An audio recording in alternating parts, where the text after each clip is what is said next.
My ex is a narcissistic, alcoholic, abusive person. He trashed my house. He would make racial statements about my biracial children. He stole from 2 co-workers of mine. I'm a spouse of a deceased veteran. He's looking out to me thinking I have money. This is a relationship that went south. Correct.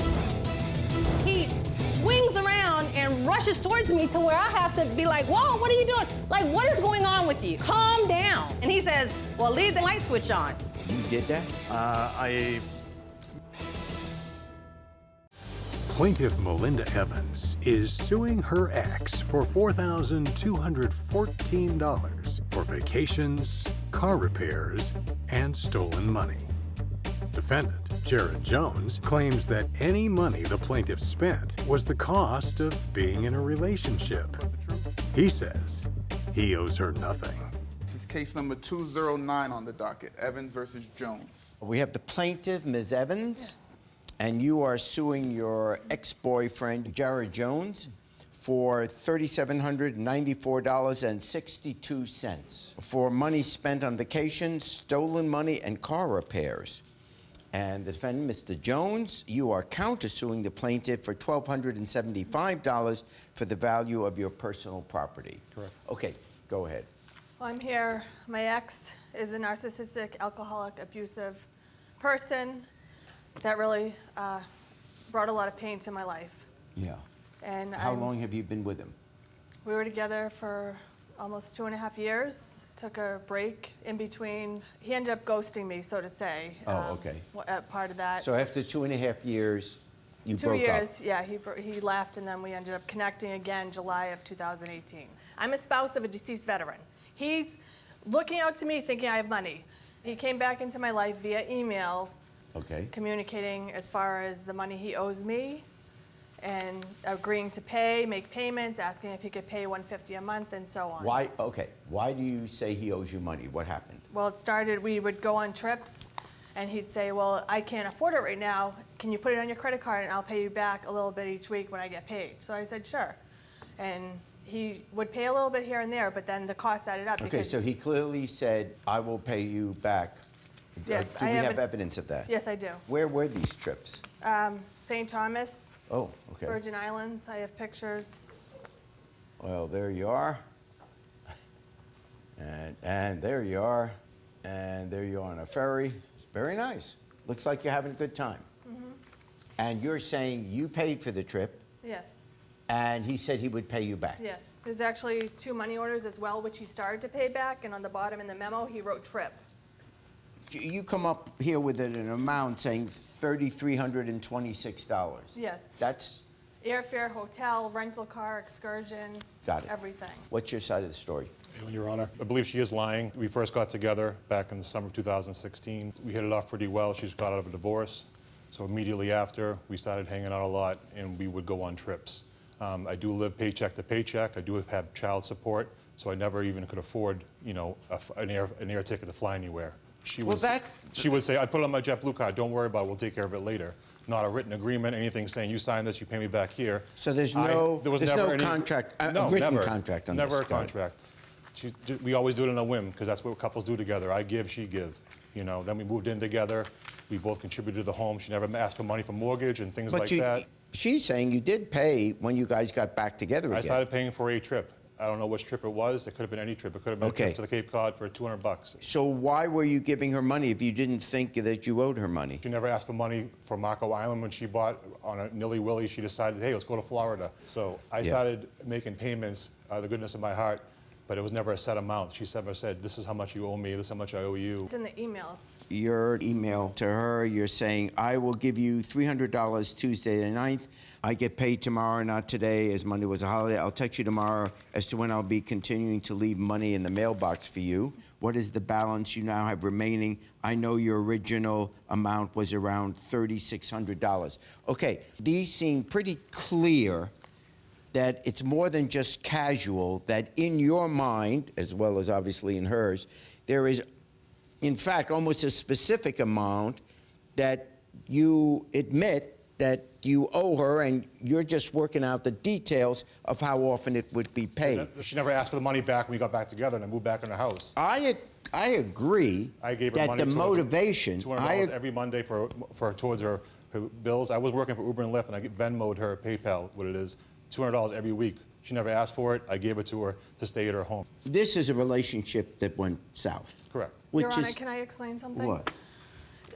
Back in December, I had a work party. I'm a registered nurse. My husband died in the military. I put myself through nursing school after he passed away, which I don't even know how I did it. And I took him to my work party, and he stole from 2 of my coworkers. And I went through What is court. this about? Your Honor, we had a case brought up in He stole December. from 2 coworkers of mine, so we had to go to court. And there's an email where he admitted that I had nothing to do with it, but I still had to go through court. But he wouldn't even talk to me at the time, nothing. I'm just going to read from your complaint, which explains the issue that you're talking about. You say in your complaint, in December 2018, I took him to my job's holiday party. I'd been drinking and there were purses on the bar. I thought one of them was mine. Jared told me to hand him my purse. He lied to me, telling me it was mine. A few days after the party, I got a call from a detective. He told me they had video footage of me and my boyfriend stealing wallets from 2 of my coworkers. I told the police I never took any wallets. Jared later admitted in court that he took the wallets. He had no money, so I had to pay back the money that he stole, and I lost my job. And the fine that you had to pay was $738. Right, but Your Honor, he admitted that he was at fault and did it. We're both responsible for half. Did you pay? She wants me to pay her half. Did you pay We $369? have till August 9th to make the final payment altogether. So you're going to pay the $369? Absolutely, or we'll be thrown in jail if we don't. The money stolen is no longer an issue because you're both required to pay $369. All right, now let's go to your countersuit. He says he wants property that is still in your place, or you still have, that is his, and he wants it back. Well, I traveled on train, so I brought what I could. There's some stuff here. Part of the counterclaim that he's claiming I have his passport, I do not have his passport. A car title, I do not have his, Your Honor, my passport was in a Ziploc bag next to her bedstand, next to hers when we This traveled happened together. before with him, and I have emails saying about his passport. He's a pathological liar, and that's just the way he is. Okay, and that's the stuff that is This his. is his stuff, and the other stuff he can come and get. I don't want his stuff. Your Honor, if she doesn't answer the phone from the police department, how am I supposed to get my TV I and my answered the Xbox phone. back? My mother is friends with the woman that does the phone. Okay, so you want My whatever is television, my yours son's at her Xbox. place back. Correct. So you're ready to give him his stuff yes, back, right? that's his Okay. and- So dealing with the countersuit first, I find that the plaintiff must return the defendant's items. Now, on your basic suit, I do believe that you are entitled, because he does say in the text, admitting that this money was owed to her, $1,650 judgment for the plaintiff. He trashed my house. He would make racial statements about my biracial children. He made statements because my late husband passed away. He said that my son should be dead like his dad. He puts on a show wherever he goes, and he obviously put on a good show for Jerry, Judge Jerry. I guess we're both going to be, moving on forward and just make better decisions on the road. Plaintiff Richard Scott claims his ex-roommate was a nightmare. He's suing her for $5,000 for back rent, utilities, and miscellaneous expenses. Defendant Andrea Scott claims she moved out because the plaintiff made her feel unsafe.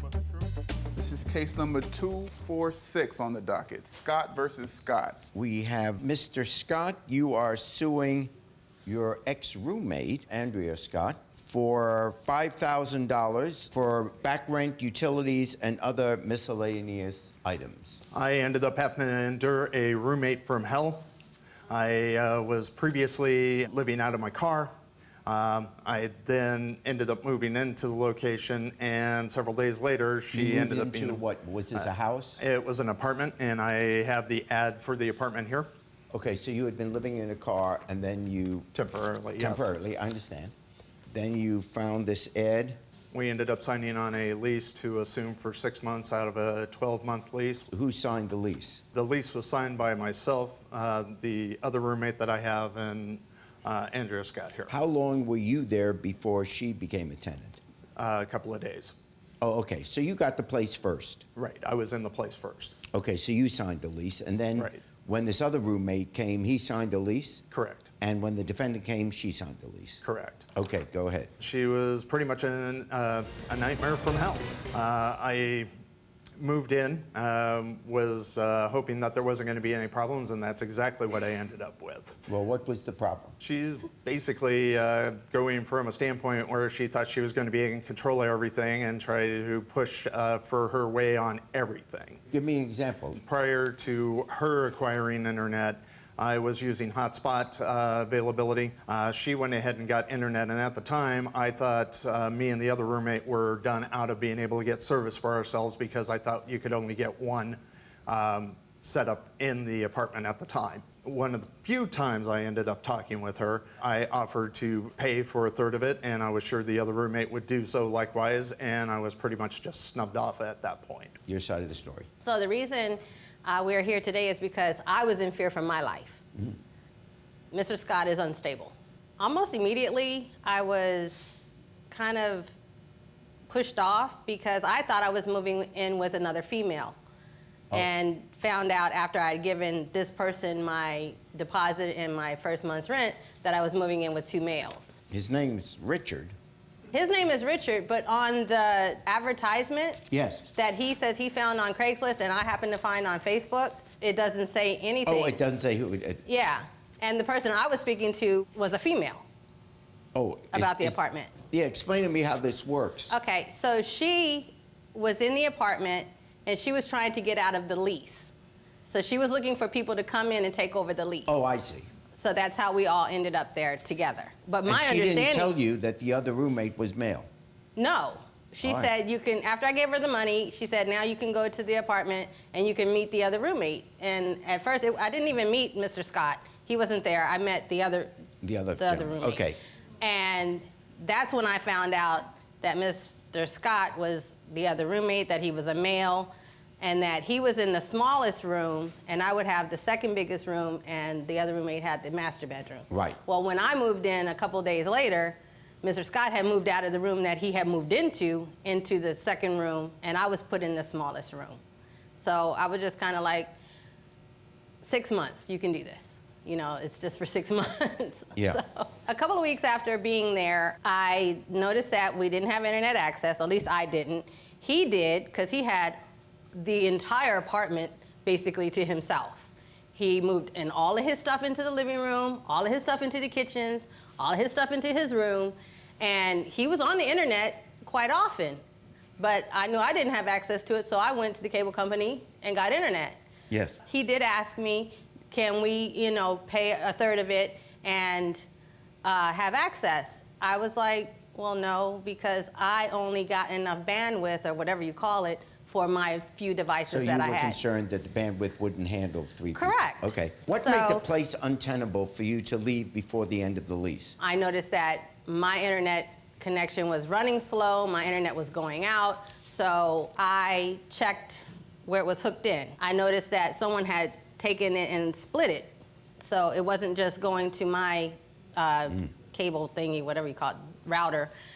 It was going from the wall to my router and another cable to his devices. You did that? I put a splitter on there, yes, but I was trying to hook up my television as well to get antenna signal. Okay, but you didn't have her permission to do that? No. So I undid it, put it back to where it was supposed to be, and at that point, I guess that maybe made him mad. And when I noticed that my internet had gone out again one time and I was rebooting it or whatever, and the names of the different Wi-Fi's come up, he had put, for his Wi-Fi name, you bitch. Oh, and that name wasn't already being used? No. Tell me about the day you left. How many months had you already been there? So I moved in on January 11th, and I moved out on May the 4th. Okay, so you were there. About 4 months. So now it's May. And I decided to leave because I had told not Mr. Scott, but the other roommate, after all of the shenanigans that he was pulling with being aggressive towards me, that I was going to be moving. I said, I don't feel safe. Okay. He's rushing towards me over a light switch. What do you mean rushing towards you? Well, I was in the kitchen, and I was leaving the kitchen, and just out of habit, you turn the light switch off. He was about a little bit further than he is now in his recliner, doing his thing on his internet or whatever, and when I hit the light switch, my back is kind of to him, but he swings around and rushes towards me to where I have to be like, whoa, what are you doing? Like, what is going on with you? Calm down. And he says, well, leave the light switch on. From her point of view, it was an untenable situation. And you admit there was incredible tension and all that. So the question is, what part of the 3 months that she left and didn't pay the rent that just under the lease she would owe, should she have to pay? You sued for $5,000, which would include the rent for May, June, and July, and you're suing for $1,998, which you say would be her third of the utility bills. Correct. And then miscellaneous items. All right, here's how I'm seeing this, and there's also a lesson here. Your Honor, I was afraid. I understand. I'm not saying you didn't ever... I I had got a it. legitimate And reason. anyone who is afraid, for whatever the reason is, if they're afraid, obviously you're going to get out. What I would say in hindsight, looking back, why anyone would sign a lease, take on a roommate that they haven't even met, and make a 6-month okay, let me finish. A 6-month commitment, because I would say in most cases, if you just sign on and have a roommate, you don't know what that person's habits are. You don't know what their personality is like.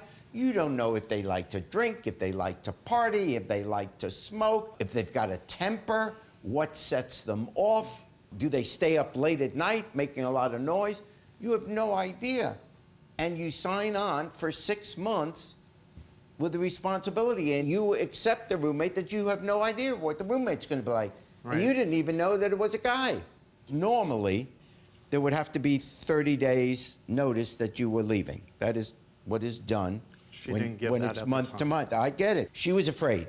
I'm going to only hold you responsible for the 1 more month because you didn't give that 30-day notice, and also 1 month of the utilities. When I add up the 1 month $550 rent, the 1 month utilities, your third would be $667. So the total I come up with, he put $1,998 for 3 months utilities. That's Is not that the true. 1/3? That should be for the... Okay, hold it. Okay, what? That should be for the rent for each month, because she was accountable for $550 a month, and then there I'm was asking what the utilities. 1998, where you put utilities. That might have been mislabeled. Yes, what is that 1998 for? The 1998, It's not out. utilities. Done. Okay. So only, yeah, I mean, that's a pretty big thing. Okay, so I find then, for the plaintiff, just for the 1 month's rent, $550. She ended up owing more, and she basically got to talk her way out of it. I will take better precautions in the future to avoid this sort of thing. This guy was truly unstable. He would leave the bathroom horrific. He would leave Post-it notes all over the apartment talking about don't touch his stuff. From here on out, I'm just going to live alone. Thanks for watching. Now please approach the bench. The way I look at it, you have 2 options here. Option A, watch more Judge Jerry. Option B, watch more Jerry Springer. The choice is yours. Now get out of my courtroom. You have more clips to watch. And don't forget to subscribe.